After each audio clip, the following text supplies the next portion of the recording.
자, 그리고 어제 윤석열 전 총장의 출마 선언과 함께 주목을 받은 사진이 한 장 있습니다.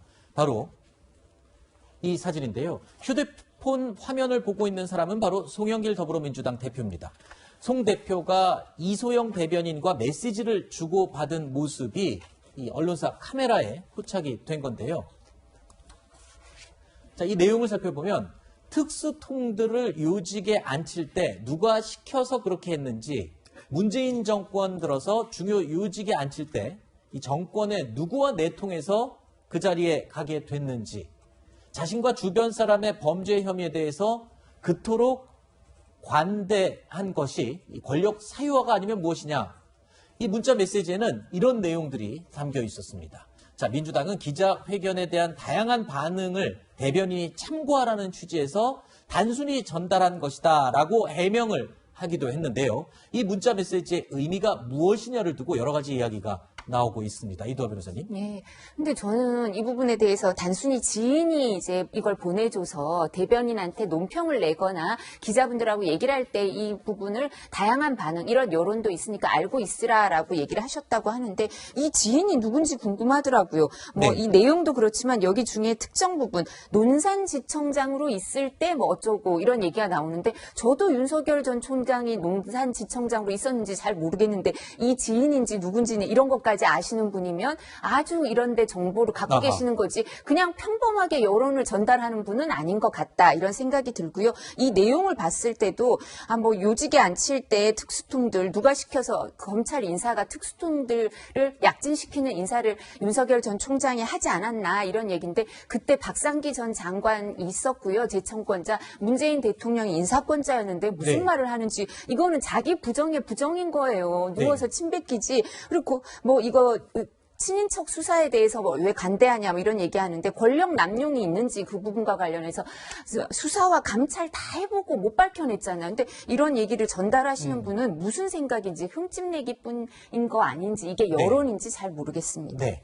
근데 이제 권력 사유화의 어떤 신뢰로 그러니까 윤석열 검찰총장이 중앙지검장 시절에 거기에 자기의 그 특수부 통도를 많이 갖다 놓은 거 아니냐. 총장 시절에 그런 얘기를 하는데 지금 권력 사유화라고 하는 윤석열 검찰총장을 다시 반박을 한 거거든요. 네. 근데 윤석열 검찰총장이 권력 사유화라고 얘기를 했을 때는 이 문재인 정부가 자신 지금 현재 살아있는 권력을 수사하려고 하고 하는 것을 막기 위해서 인사를 자기 맘대로 한 것을 권력 사유화라고 한 것이고 윤석열 검찰총장이 그런 살아있는 권력들을 수사하기 위해서 특수통들을 많이 갖다 배치한 거 이거는 오히려 권력 사유화를 오히려 안 한 거죠. 오히려 그런 부패사범들을 많이 하기 위해서 그 사람들을 적재적소에 배치해야지. 그러면 안 하는 것이 문제지 배치한 게 잘못된 겁니까? 저는 그러니까 근거를 신뢰를 들은 게 잘못됐다. 저는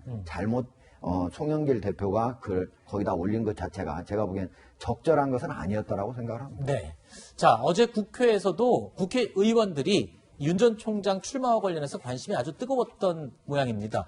의원들의 스마트폰, PC 등의 윤 전 총장 출마와 관련된 콘텐츠들이 아주 많이 포착이 됐습니다.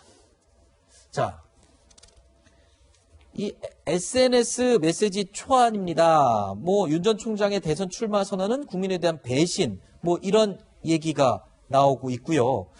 지금 내용들을 보면은 국회의원들도 지금 이 의회에 앉아서 그 출마했던 윤 전 총장의 이야기에 대해서 많이들 이야기를 했던 것 같아요. 그렇죠? 그 상황에 대해서 그렇죠. 뭔가 이제 자신의 입장을 피력해야 된다. 지금 이건 것 같은데. 네. 아까도 말씀드렸다시피 민주당 쪽은 너무 거칠고 또 야당 쪽은 이제 너무 또 칭찬 일색이고 이래서 이게 이제 너무 국가가 지금 편가르기로 나눠져 있는 것이 아닌가 그런 우려는 있는데 이게 이제 주요 사안이다 보니까 그런 것 같고 또 그거 한번 읽어보는 것도 국민들 재미인 것 같기도 하고 그렇습니다. 몸은 국회에 있지만 양재동에서 도대체 뭐라고 얘기하는지 여당 의원들도 궁금했던 것 같아요. 사실 야당 의원들 25명이 거기 가 있다고 하지 뭐 시청률을 TV에는 사람들이 많이 다 들여다보고 있지 않으니까 굉장히 궁금했던 모양인 것 같습니다. 자, 여당이 윤 전 총장을 바라보는 시선은요. 이 지난 2년 사이에 완전히 달라졌죠. 이 지적에 대해서 김용민 더불어민주당 의원은 이런 대답을 내놨습니다. 사실 그때 이제 20대 때는 제가 이제 이 부분을 국회에서 확인하기 어려운 상황이라서 그분들이 어떤 취지로 그렇게 방어를 했는지까지는 사실 내밀하게 알기는 어렵습니다. 다만 지금 현 시점에서 문제가 되고 있고 추가로 폭로되는 사항들 여러 가지 수사가 진행되는 과정들을 보면은 그때의 평가나 그때의 방어했던 논리들이 틀렸을 가능성이 높다라고 저는 개인적으로 생각하고 있습니다. 자, 여당은요, 2년 전 윤 전 총장을 임명할 당시에 인사청문 경과 보고서가 채택되어야 한다면서 탈세, 위장 전입, 투기 등 무엇 하나 문제가 된 게 없다. 강직함과 사명감으로 검사의 본분을 잊지 않았다. 윤석열 당시 후보자에게 이런 평가를 내리기도 했었는데요. 자, 민주당은 당 차원에서 윤 전 총장에 대한 철저한 검증을 지금 예고하고 있는 상황이죠. 여당이 2년 전 스스로 했던 검증을 다시 뒤집어 엎는 게 아니냐, 이런 지적이 나올 수 있겠네요. 그렇죠. 그렇게 보면 참 여당 꼴이 우스운 건데 어쨌든 뭐 그건 그렇다 치더라도 중요한 것은 뭐 검증해야 되고요.